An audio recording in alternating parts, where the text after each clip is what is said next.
only once how the cold came down like a lid of iron, clamping the landscape and stilling the trees, and all the ponds froze over. And not just a skim for crashing rocks through, but thick and hard enough to walk on. The gravel pit where we swam in summer spanged and creaked as I edged out toward the gray, awful middle where if I went through no one could reach. I moved like a bird coming to terms with glass, sliding one foot then the other, holding back my weight and breath until they had to come. I could see beyond the far shore, cars moving along the highway, faces in the windows ringed with frost, the little ones waving, pointing to that child walking on water. Y'all can applaud or can you do better?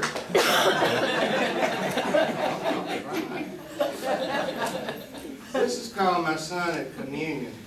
I would have all these committed to memory, but I revise so much that I never know whether I'm reciting the correct version or not. My son, age 5, is perplexed by the wafers and the wine his sister takes, and will not be instructed on symbols, preferring in his literalist mind to think of matters of the body. Not so. A Sunday morning I find him crouched in a sunny corner of his room, a shaft of light cleaving him like a sword. In one hand a miniature Ritz cracker, in the other a brandy glass of purple Welch. This is the body, he says, not knowing I watch, and this is the blood. He slides the cracker onto his tongue and chews, drains down the juice, wipes the lip of the glass with his shirt sleeve. He bows and whispers a prayer as I ease from that silent holy room, struck with the need to believe. Oh, well, thanks.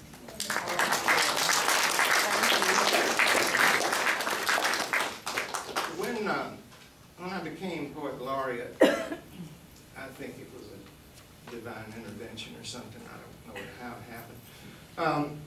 TCU got in touch with me and they said, you know, we are going to do your selected poems, but you got to have about 40 pages of new stuff in there.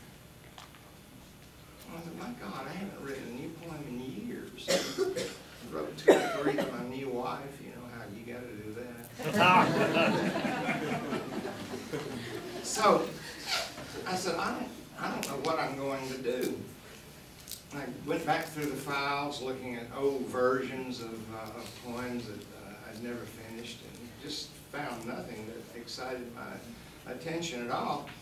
And then one morning about 2:30, I woke up thinking about my column piece for the next week. Sometimes if I really get the pressure on, I'll go back and pick up an old column that I ran 10 or 12 years ago and run it again. I'll revise it, you know, a little bit.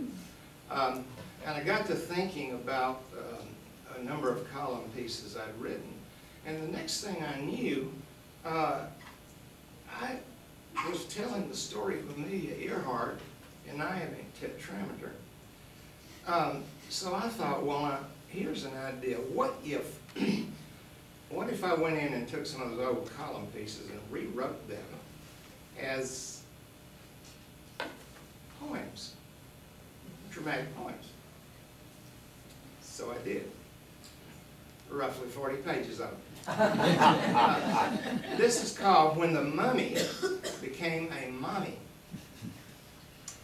Unearthed by workers at a Cairo site, weeks she lay coated with sepia dust in the back room of a city museum, in dark and silence and solitude. Patient, a key virtue for the long dead.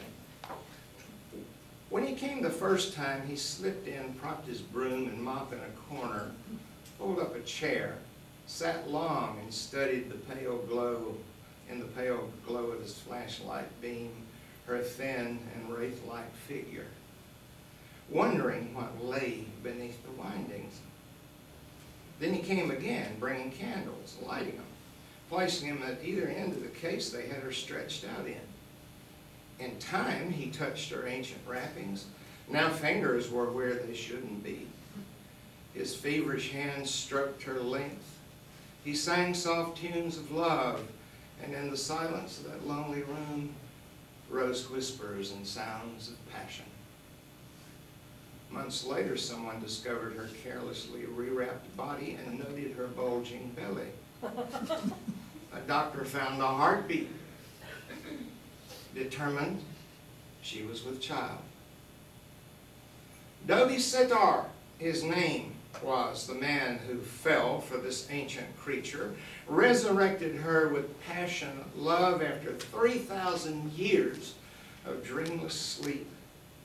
Dodi laid aside his mop and broom and ended up in prison to lie upon his bunk day after day, studying the gray ceiling, enduring the scathing ridicule of many, including the prison cook, whose joke was a special dish for him, necrophilia gumbo. If y'all didn't get that. This is a Larry the Cable Guy. Meanwhile, the mummy became a mummy, baby removed by cut section. Baby is well and waiting for adoption. Mummy is a cold, silent mummy, again rewrapped and tucked in cozy. She's propped up now for all to view, lying under glass and colorful lights, dreamless and loveless and mute. So there's the story. She used to love to plunder the Weekly World News, that little old tabloid that you look at when you're trying to get through the grocery line. Let me share a little old essay with you right quick. I do a lot of these things. Let's see what might work here. Maybe explaining to a student, explaining a poem to a student. Yeah, I have a number of works in college textbooks, both fiction and poetry, and from time to time I get emails and letters, stuff. People want me to explain things. So I'm spending a lot of time lately revising older poems for new books that will soon be coming out, so I've got poetry on my mind. The following is a poem of mine that some student at another university got stuck with on an assignment. It was in some text or anthology our class was using. Since it deals with a favorite theme of mine, I thought I'd pass along the poem in my response to the student's question. It's called Redneck with Hair on His Back. Denton, Texas, 1990. Standing here in his muscle shirt at the bar with hair on his back and chest and tufted like the stuff of nests and opposing crotches of a too familiar tree, he's little more than an upright ape who has learned the alphabet. With his woman he is not gentle, preferring her in her natural state, the anxious state, taking her when he will, and the children fear his thundering voice. This, God's finest creation, whose eyebrows now have drifted from his cheekbones like continents over time, until he sees clearly between them with his dark eyes and reasons well behind them in the smoking vault of the brain, where he knows what women are made for and when to come in from the rain. Hi, Catherine. Sorry you got stuck with one of my poems, but I'd be delighted to address your questions. I've always hated with passion men who physically and verbally abuse their women. As a matter of fact, I have a story in the Norton Introduction to Literature called Lamar Loper's First Case, which focuses on a young attorney's introduction to an East Texas redneck who severely abused his wife and child. In the story, I allow the young attorney to employ a rather unorthodox technique to win this first encounter, and he leaves the redneck a weak, cowering, timorous beastie. One evening in Denton, Texas, north of Dallas, I was with some fellows writing in a bar, some fellow writers in a bar. I'm sorry, y'all, I'm taking drugs. After a day of conference sessions at a nearby hotel, just drinking and BSing, you know, like any other group of professionals, only we didn't look at all like anything most people would regard as professionals, with jeans and t-shirts and sneakers. We fit in nicely, you see, as most southern and southwestern writers do when there's beer around. You got nowhere to be until late the next morning. There's no time or inclination for pretense. Well, I was into at least my third beer when I noticed this burly cretin wallow in and wedge himself between a couple of bar stools and slap his hand down and order a beer. He was wearing a muscle shirt, dirty school bus yellow, and he had hair sprouting like virulent springtime weeds from his armpits and up out of that little dip in the neck of his shirt. The hair was roughly the color of the pelt of a southern fox squirrel, which you may not be familiar with, a bit lighter than that of a red fox. That might give you a picture. The hair on his head cascaded down into the back hair and gave him the overall appearance of the kind of animal you'd be comfortable with watching through grates or a bar throwing peanuts. I describe him as an upright ape who has learned the alphabet, which is the ability that came to mind as I watched him slug his beer and laugh and brag about how he just put his woman in her place, which I took to mean he had just worked her over back at the trailer he had come from. It's just my assumption about the mastery of the alphabet and the nature of his domicile, but I'd put heavy cash on the latter. Frankly, my inclination was to see just how many beer bottles it would take to cave his skull in. But I withstood the temptation, if for no other reason than that I had to read poetry to a group at 10 o'clock the next morning, and preferred not to have to send a tape over from Denton County Jail. Instead, I just wrote a poem about him. I rather liked the notion of nature struggling to separate his eyebrows from his cheekbones over time, like continental drift, so that he could at least see how to change a set of brake pads or beta trot lines. See, sometimes a good, vicious poem is almost as gratifying as a kick to the groin, especially if the person it's intended for can read.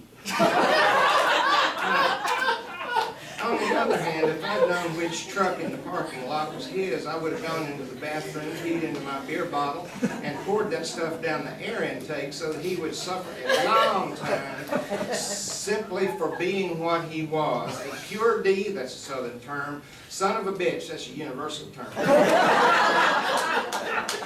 It's maybe more caffeine than you asked for, and a little on the blunt side. Trim it as you see fit. It's really a simple, straightforward point, so you can't make a whole lot of it. My best to you, and good luck with your project.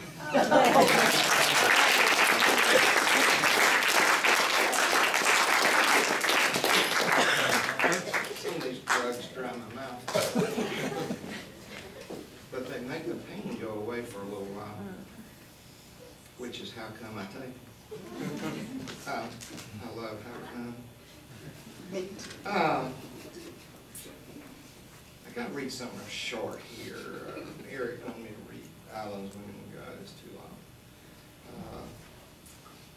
Yeah, this is called Harvey Watson and the Angel. It has a little rough spot in it, but y'all will get over it.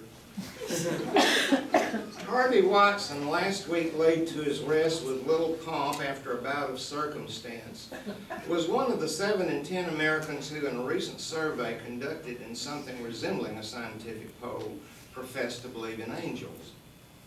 Harvey was brought up in an Assembly of God church in rural Mississippi where it was not unusual to witness much weeping, wailing, and gnashing of teeth, real and artificial. On Wednesday night and Sunday morning and Sunday night, also considerable talking in tongues. And whenever tent revivals came to town, usually twice a year, since it was judged by most deacons that their congregations needed an occasional break from the same sing-song sermons preached by the resident pastor, it was time for the greatest show on earth. As Harvey's heard a friend of his put it one time.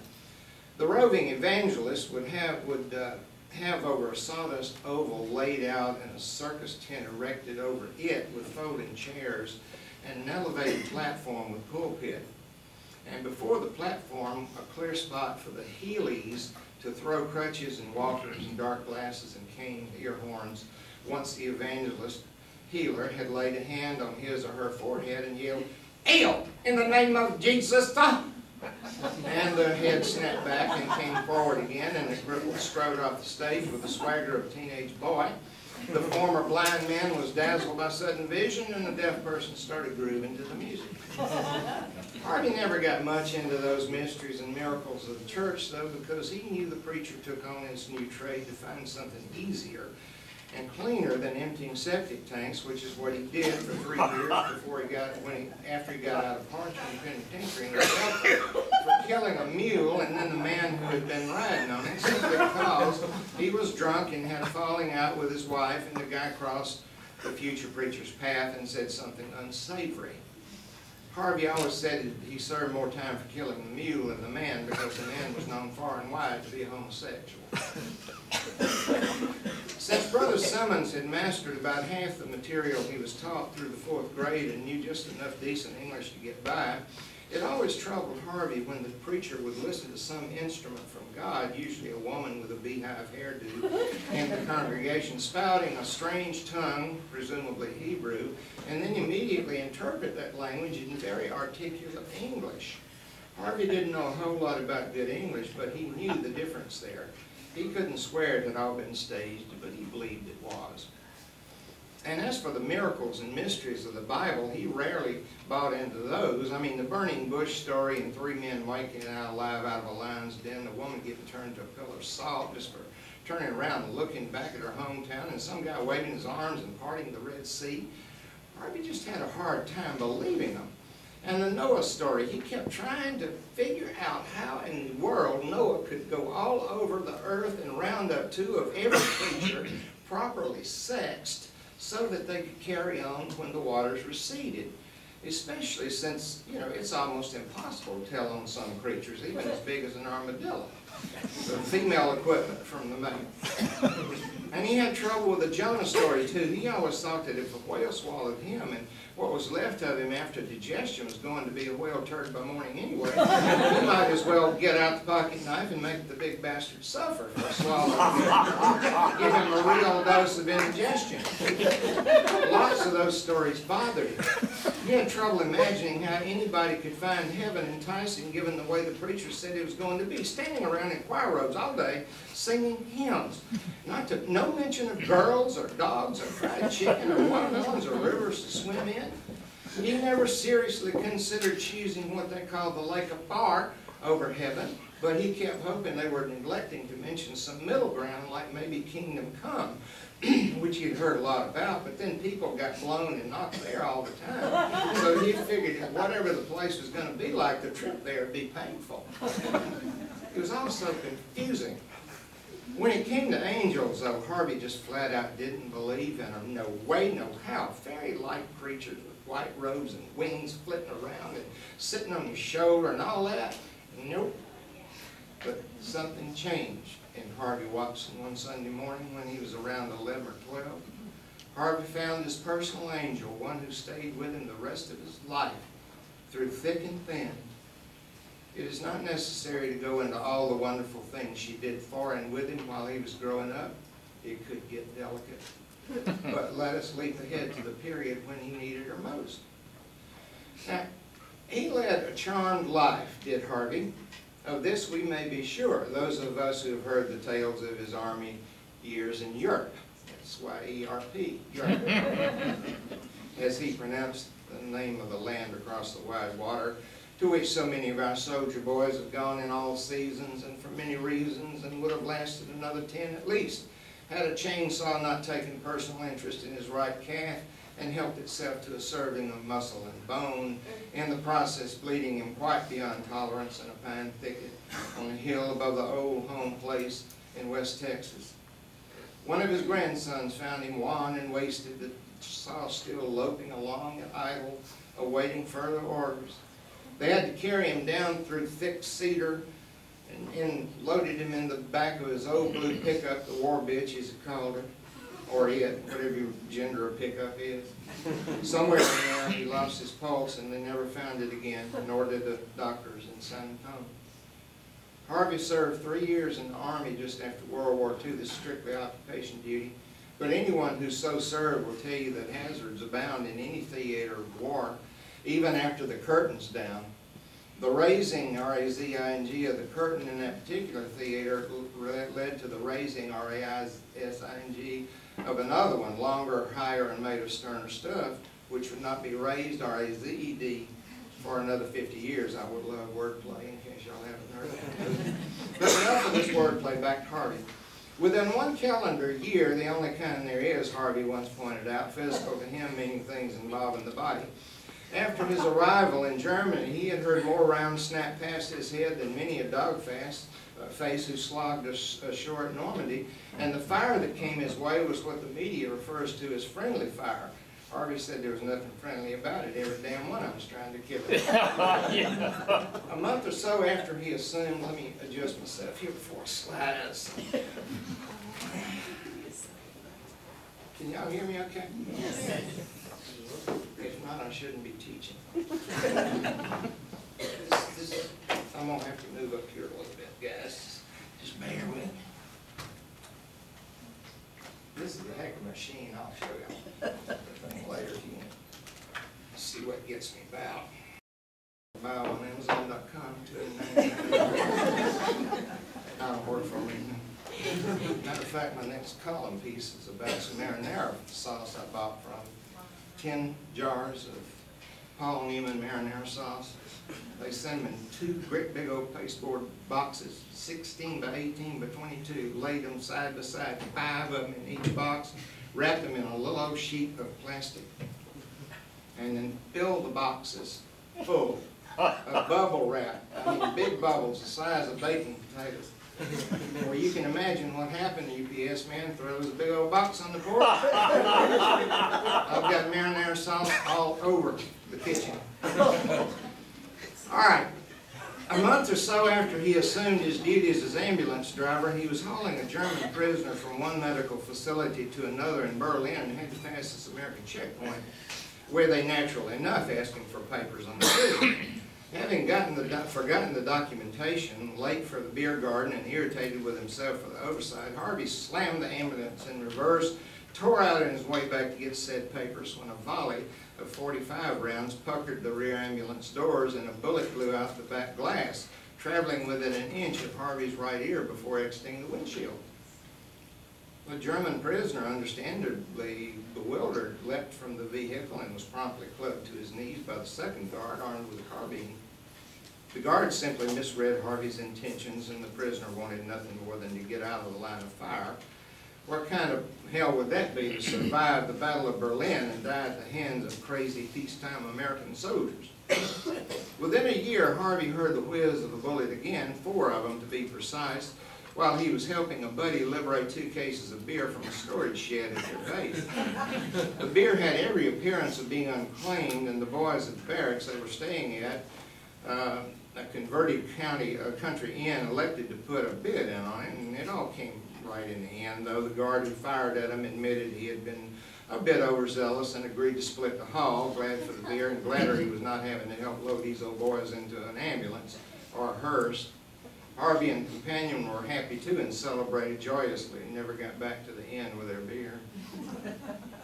In his subsequent years of service, Harvey suffered 2 truck wrecks with only minor injuries, 4 bar fights that involved a total of 76 stitches, and a medium significant concussion from a crate of Spam that fell on his head in a warehouse.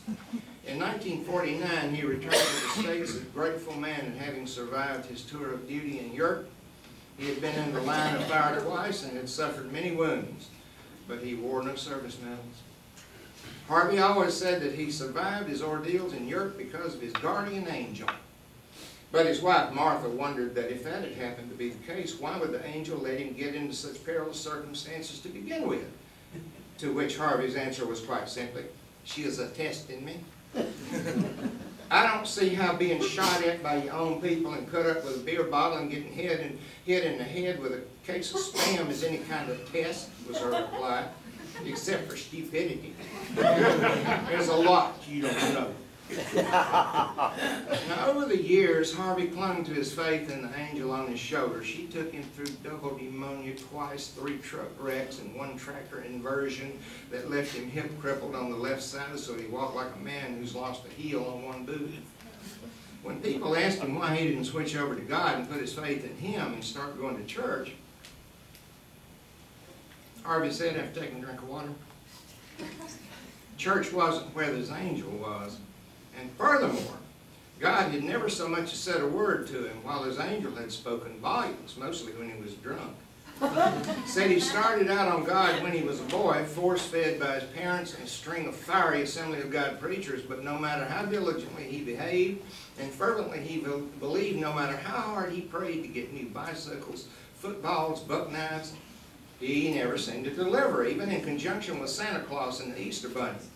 He blamed God for the family's poverty and loss of his daddy's left eye to a trotline fish hook, and never would accept the notion propounded from the pulpit that maybe poverty and accidents are tests of faith.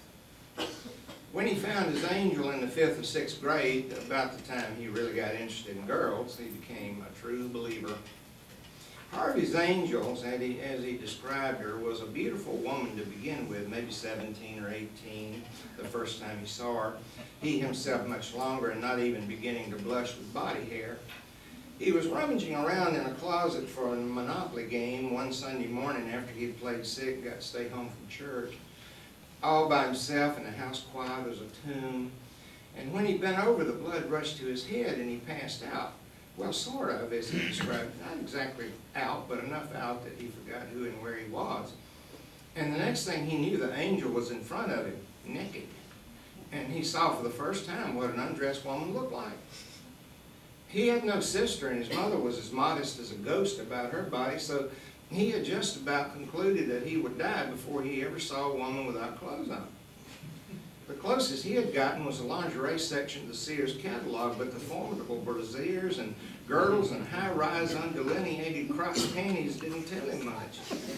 He learned from a boy at school that you could use a pencil eraser and remove the panties completely from a woman in the Sears catalog, but there was, of course, nothing underneath it. He had no idea what the draw and spot where the panties had been.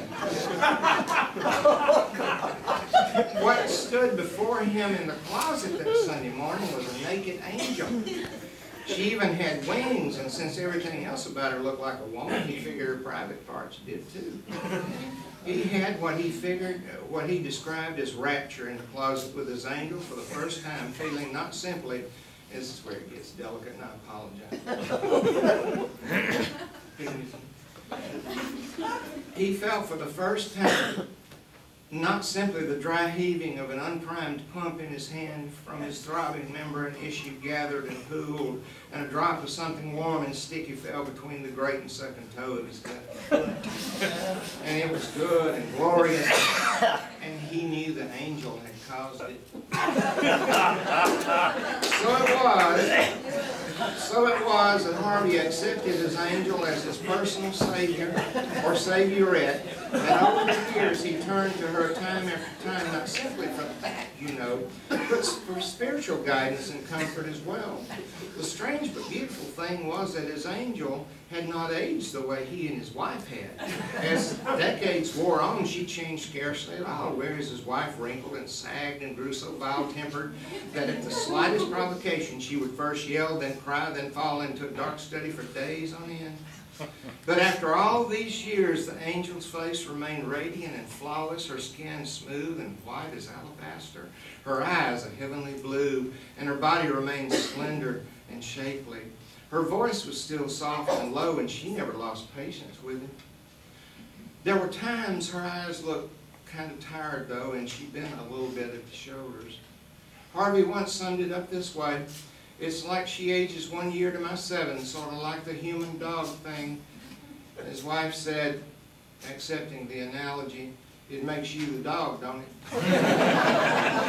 But Martha loved Harvey and tolerated his angel reasonably well over the years, and she intends to humor him, even in death, even when she halfway blames the angel for not being there to turn the chainsaw off. The only thing she could figure was that angels aren't into mechanical things and wouldn't know a chainsaw from a pair of scissors. She has directed that in the quiet little cedar grove where he's laid, behind a church near where he grew up, a smart-looking plaster angel be erected, radiant of face, her wings curved in loving grace above his name and dates.